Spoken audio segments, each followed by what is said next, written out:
Mga kapatid, pinuntahan ko yung aking kaibigan. Na-aksidente siya dito sa may Sumulong, no? Sa may Assumption, ano? Malapit sa Assumption. Oh, malapit sa Assumption. Buti na lang may tropa dito na nakadaan kagad. Malaki ang tama niya rito. Walang deployment yung airbag nitong Suzuki Vitara. Mga kapatid, magandang gabi po sa inyong lahat. Medyo puyat na puyat ang inyong lingkod kasi po kaninang madaling araw, mga bandang 2:00 ay nirescue po ang aking kaibigan, ang aking balae, diyan po sa may Sumulong Highway. Siya po ay naaksidente gamit ng kanyang Suzuki Vitara at dahil sa umulan po nung madaling araw, medyo madulas ang kalsada at medyo pababa din yung kalye na yon diyan po sa Sumulong, malapit dun sa hospital ng Assumption. Ay yun po, nagkamali siya ng kalkulasyon, sumampa itong Vitara doon sa ibabaw ng mataas na bangketa. Yung bangketa po kasi doon ay halos gatuhod ang taas. Kaya nung nagkamali siya ng pagpihit dahil sa dumulas or nagulat, hindi natin alam kung anong nangyari, yun, sumampa yung dalawang gulong at talagang wasak na wasak po. Itong pang ilalim ng sasakyan, pati yung bumper niya halos matanggal. Hindi ko na po sasabihin ang kanyang pangalan dahil baka nervyusin yung kanyang mga kamag-anak na nasa ibang bansa. Siya naman po ay ligtas na at nagkaroon lamang po siya ng mahabang stitches dito sa kanyang ulo, 12 stitches po ang nangyari. Ngayon ay ligtas na po siya, nasa mabuti na siyang kalagayan. Pero mga kapatid, itong kotse na to, modelo pa po ito, hindi nag-deploy ang kanyang airbag. Kung ito sana ay nag-deploy, baka hindi siya umuntog doon sa rear view mirror. Doon kasi tumama . Nung tinignan ko po kasi, yung pinangyarihan, yung mismong loob ng sasakyan, nung oras na yon, tanggal yung rear view mirror at nabasag nga po yung dinitikitan nung rear view mirror na yun, siguro sa lakas nung impact, nung tama ng ulo itong aking kaibigan. Kaya po mga kapatid, always wear your seat belt. Para kahit paano, kung hindi mag-deploy yung airbag, ay naka-seatbelt pa rin kayo. Nagkataon lang, ito po kasing kaibigan ko ay malaking tao at sa sobrang lakas din talaga ng impact dahil walang humarang na airbag doon sa kanyang dibdib, no? Na sana sasalo ay talagang napauntog siya doon sa rear view mirror. Kaya lagi po kayong mag-iingat. Ang pinakadelikado po mga kapatid, ang pinakadelikado kapag umuulan ay yung unang buhos na mahina. Okay lang yung bumuhos ng malakas, isang bigla, iwawas niya talaga yung kalsada, matatanggal yung mga langis doon, matatanggal yung mga dust ng gulong, no? Yung alikabok ng gulong, yung mga particles na yan. At yung kasi ang nagpapadulas kapag mahina lang, nagiging parang putik siya, na yun ay magpapadulas ng gulong mo. Kapag ikaw ay namreno, lalo kang mawawalan ng kontrol. Kaya kapag po umulan at mahina lang, wag na wag po kayong magmamatulin, wag na wag kayong kaskasero. Dahil sa oras na ikaw ay biglang namreno dyan, hindi po kakapit ang inyong gulong kahit pag gumana ang iyong anti-lock braking system. Napakadelikado po. Ngayon mga kapatid, ang pag-uusapan po natin ngayon ay tungkol po sa oil additives. Yan. Kasi po maraming nagtatanong doon pa sa mga nakaraang mga comments at dahil nga sa napag-usapan na rin itong sa nakaraang vlogs ko, yung tungkol doon sa 0W20 na langis na naging problema ng GM, General Motors, ang tanong naman nila ngayon, makakabuti daw po ba itong mga oil additives na to, na kung itong mga 0W20 na langis ay dagdagan ito? Kasi ang pagkakaalam talaga nila, itong mga oil additives, dahil sa kapag yan ay inilagay mo, sobrang lapot, para siyang jelly, para siyang palaman, no? Guava jelly, parang ganon. At lumalabnaw lamang ito kapag nainitan na at humalo na doon sa langis ng iyong makina. Ngayon, yan ang tanong nila. Maganda daw po ba at okay daw po bang gamitin itong mga oil additives po na ito? Yung problema po ng General Motors doon sa kanilang nirecall na 600,000 units na mga sasakyan nila ay yung pong 20, hindi po yung 0. Kasi doon ay talagang malamig ang panahon nila doon, nagyayelo doon. Ang problema na doon ay yung 20, 0W20. Ngayon, kapag yan ay nilagyan mo ng oil additives, totoo naman, magpapalapot yun ng langis nila. Siyempre, mababago din yung viscosity ng 0. Kaya hindi ko po i-advise na gumamit po kayo ng oil additives para lang masabi na babaguhin nyo yung viscosity dahil ganun nga po ang ginawa po ng General Motors, ng GM. Ginawa nilang 0W40 yung langis na ikakarga nila ngayon doon sa mga units na hindi pa apektado nitong problema. Yung mga nasirang crankshaft, yung nasirang bearing, at maging yung mga lahat ng metals na nandun na nagkakaroon ng metal-to-metal friction. So, hindi po advisable na gamitan yan ng oil additives. Bakit po? Kasi po, lahat naman po ng mga langis ngayon, yung mga modernong langis ngayon, pati yung mga recommended na mga langis sa mga bagong mga sasakyan ngayon, mga kapatid, yan ay kumpleto na. Hitik na po yan ng mga additives. Hindi mo na yan kailangan dagdagan pa dahil po yan ay kumpleto na.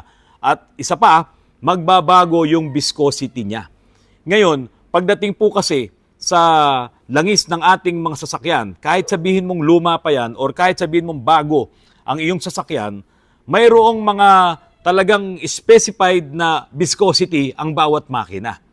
Ngayon, kung halimbawa ang ginagamit mo ng langis ay 5W30, yun ang kanyang viscosity, dadagdagan mo ngayon ng oil additive, sigurado magbabago yan. Baka iyan ay maging 15W. Hindi ko alam kung anong klaseng chemistry ang mangyayari. Anong magiging resulta niyan sa inyong mga makina? Hindi po okay na magdoble-doble ang esters, hindi okay na magdoble-doble ang amount ng sulfur, ng phosphorus, ng sulfated dust, yun nga po yung SAPs, at lahat ng mga detergents na nandyan sa ating mga fully synthetic na langis na ginagamit nyo sa inyong mga makina.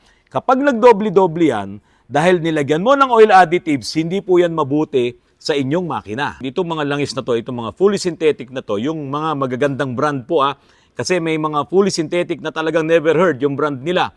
Hindi mo alam kung yan ba ay pumasa talaga doon sa standard ng API, ng ASEA, at saka ng SAE. Itong mga langis na yan, ng mga fully synthetic, yan ay dinevelop ng mga malalaking oil manufacturers. Hindi po si Toyota, hindi si Honda, hindi si Mitsubishi. Ito pong mga car makers na to, bumibili lang sila dyan, nagre-repackage lang sila at nire-rebrand po nila itong mga langis na ginagawa nitong mga malalaking oil manufacturers. Parang ang pagkakaalam ko, si Mobil ay mayroong langis na ginagawa para kay Toyota. Yung mga langis na yan ng mga fully synthetic, halos pare-parehas ang timpla niyan. Kaya nga po, doon sa inyong owner's manual, titignan nyo ngayon kung ano yung standard o yung oil standard na sinasabi ng API, ng SAE at ng ASEA, kung ano yung standard na gagamitin mo sa engine mo. At nandoon din sa iyong owner's manual kung ano po yung viscosity na gagamitin mo. Huwag kang gagamit ng viscosity na mas mataas doon sa nire-require ng yung owner's manual kasi baka magka-problema ka. I-design nga yan ng mga engineer. Sabi nga nung iba na nagko-comment minsan sa mga vlogs ko, marunong pa daw ako sa engineer. Hindi naman po. Tayo po ay sumusunod kung ano yung tama. So dito, dapat tamang viscosity sa makina mo. Kaya kung maglalagay ka ng oil additives na hindi naman na kailangan dahil ang gamit mo ay fully synthetic, nako, magbabago ang viscosity niyan. At yung latest standard ng langis, parang binago mo na rin. O ngayon, ano ba ang latest standard sa mga digasolina? Di ba? Yung API SP. At sa diesel po ay ASEA, C2, C3, CK4 at FA4. Ang kagandahan lang dito sa mga standards nitong mga oils na to ay back compatible naman siya doon sa mga lumang mga oils at doon sa mga lumang mga makina. Hindi masamang gamitin yung mga oil na to dito sa mga lumang engines po natin. Kaya po mga kapatid, kung itong mga oil additives na to ay nagpapalapot ng viscosity, ano ngayon ang magiging problema mo sa tuwing umaga ay mayroong kang cold start na pinalapot mo ngayon itong langis mo na fully synthetic na okay na sana, malamang ikaw ay naka 5W30, okay na sana yan, nilagyan mo pa nung mga ibinebentang mga oil additives na to, meron kang binabago doon sa timpla nung magandang langis na binili mo, na ginamit mo. Kaya sabi na nga rin po ng mga oil manufacturers ay iwasan mo yung snake oil, yung langis na ahas.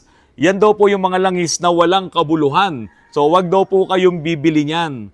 Ang importante, kung bibili ka ng langis, ay nandoon yung specified na langis para sa makina mo at yung tamang standards na ibinibigay ng ASEA, ng API, American Petroleum Institute, at saka po itong SAE. Ang sinasabi po nung karamihan din kasi ang pagkakaunawa po kasi nila sa fully synthetic na langis ay manipis nga po ang viscosity. Totoo naman yon. Dahil mayroong 0W20, 0W30, 0W40, mayroong 5W30, 5W40, at yun na nga, 10W40, karamihan yan ay mga fully synthetic, maninipis yan. Ngayon, ang sabi nila, kapag daw ginamit itong mga fully synthetic na mga langis na yan, ay nagli-leak daw po doon sa makina dahil sa sobrang nipis. Ngayon, ito yung tamang pagkakataon. Itong mga langis na yan, mga fully synthetic na langis na yan, yan ay didevelop para talagang mapangalagaan ng makina mo. Anti-wear at pati yung viscosity niya ay makatulong doon sa makina mo at pati yung fuel economy, magiging matipid sa konsumo ang iyong makina at maalagaan nga po yung protective layer ng mga langis na yan doon sa mga metal-to-metal friction. Kapag ginagamit mo na yan at nagkaroon ng leak, o halimbawa doon sa crankshaft oil seal, nagkaroon ka ng leak, mula nung gumamit ka ng fully synthetic na oil, ang ibig sabihin lang, talagang may problema na yung mga oil seals na yun. At yun yung tamang panahon para ipaayos mo, papalitan mo ng oil seal, dahil itong mga oil seals naman na yan, yung mga bago ngayon, yan ay compatible na dito sa mga bagong langis. Dahil nga sa luma na yung makina, luma na yung oil seals, luma na halos lahat yung mga oil seals sa loob ng makina mo, posible talagang magkaroon ng leak yan dahil gumamit ka nga ng mas manipis. Pero itong mas manipis na langis na to, na fully synthetic, ay napakalaki naman ng tulong sa makina mo. Kaya ngayon, ang gagawin mo, siyempre, ipagawa mo na yung makina mo. Papalitan mo yung mga oil seals na yan para ngayon magtuloy-tuloy ka sa paggamit nitong mga magagandang langis. Itong fully synthetic na mga langis na ito. Hindi namang masama na gumamit ka ng fully synthetic, gumamit ka ng semi-synthetic, tapos bumalik ka ulit sa fully synthetic, wala namang problema doon. Or gusto mo, gumamit ka pa ng conventional na langis. Pero, ang importante doon ay yung viscosity. Doon sa mga hindi synthetic na langis, mahirapan kang humanap nung viscosity na para doon sa makina mo. Halimbawa, 5W30, parang wala yatang ganyan ng mga conventional na langis. Kaya mananatili ka ngayon sa paggamit ng fully synthetic na langis. Yun nga lang, medyo may konting taas no, ng presyo. Pero hindi naman sobra. Magbawas ka na lang ng bisyo mo or magbawas ka sa yosi mo, ang mahal-mahal na yosi, di ba? Magbawas ka sa inom, ilagay mo ngayon dyan sa makina mo, ibuhos mo sa langis mo yung ipinambibisyo mo. Wag po kayo magagalit sa akin doon sa mga naninigarilyo. Kasi po mga kapatid, ang langis, dapat talaga para makatulong yan sa makina mo, 5,000 miles. 5,000 miles. Around 8,000 kilometers yun. Ngayon ako, ang sinasabi ko, 6,000 kilometers, mag-change oil ka na. Dahil yung 2,000 doon, para maging 8,000 yon ay yun yung mga waiting, yun yung mga high RPMs mo, umaakyat ka sa bundok, o kaya traffic, sobra dito sa Metro Manila, yun na, yung gawin mo na 2,000 kilometers. I-plus mo ngayon, yung nag-reading sa kilometrahe mo, diyan sa gauge mo, dahil dito talaga sa Pilipinas, sobrang traffic. Mga kapatid, sa ibang bansa tulad sa US, sa dami ng mga sasakyan doon, sa tuwing sila ay mag-change oil, hindi naman nila talaga itinatapon yung langis. Yan po ay nire-recycle. Ang warning dito, kung meron kang mabibiling langis or additives na wala talaga nakalagay doon na iyan ay in-endorse or pumasa sa ASEA, pumasa sa API, pumasa sa SAE, ito ay free na sa mga metals na talagang maganda yung pagkakaproseso, yung mga chemicals na ginamit dito ay talagang yung sakto sa pangangailangan ng makina mo, okay lang yun. Pero kung wala yun, kung wala yung mga specifications na kailangan ng makina mo, doon sa na-recycle na langis, huwag kang gagamit yan. Na hindi naman pumasa dito sa API, sa ASEA at sa SAE, para kang bumili nung sinasabi nga po nilang snake oil, yung langis na ahas. Halimbawa, itong Repsol, pati itong Eni na hawak ko, ito ay talagang tinimpla na ng tamang-tama. Lahat ng mga langis na ito ay may mga additives na tamang-tama sa makina ng iyong sasakyan. Ang buhay ng makina ay nasa langis. Kung bibili ka ng langis na mga peke, marami pong ganyan ngayon nakalagay yung isang kilalang brand pero fake pala. Kaya meron tayong nakikita sa social media, meron tayong nakikita sa YouTube, pinagko-compare nila yung dalawang botelya nung langis na yon, sikat na sikat yung langis na yon. Pero merong pagkakaiba. At sinasabi nila, ito yung talagang legit at ito naman yung peke. Kaya mag-iingat po kayo dyan. Kaya dito nga sa Autorance, dalawang klase lang ang langis ko. Parehas pang made in Europe. O tulad nitong Eni at ito nga pong Repsol na matagal ko na pong ginagamit dito. So mag-iingat po kayo sa pagbili ng mga langis na ito para mas lalo nating masiguro na ang ating mga makina ay maaalagaan at magtatagal. Yung tatagal ng 300,000 kilometers, wala pang problema yung makina. Tagal nun ha. Ngayon ito mga kapatid, maraming mga bagay-bagay tungkol sa langis. Marami pa tayong pag-aaralan dito. At sa mga susunod na vlogs ko po, isisingit ko yung mga bagay na yan para hindi tayo magkaroon ng problema sa ating mga makina. Kasi alam nyo kung bakit? Ito yung highly consumable na produkto na ginagamit natin sa ating mga makina. Yung iba every 3 months, yung iba every 4,000, yung iba every 5,000 kilometers, nag-change oil sila. Dapat ang mabibili nyo ay yung tamang langis, hindi yung snake oil, hindi yung peke, hindi yung hindi mat sa makina mo. Doon po sa kaibigan ko na naaksidente kagabi, sana po magaling ka na, pupuntahan mo na ulit ako rito sa isang araw at magkakape tayo dito. Dalangin ko po, sa lalong madaling panahon ay makapunta ka na dito sa aming lugar. Dito po sa vlog ko po na to, kung meron pa po ako nakalimutan na gusto nyong malaman, ay i-comment nyo lamang po para sa susunod na vlog ay isasama ko po yan. Mga kapatid, maraming salamat at magandang gabi po sa inyong lahat.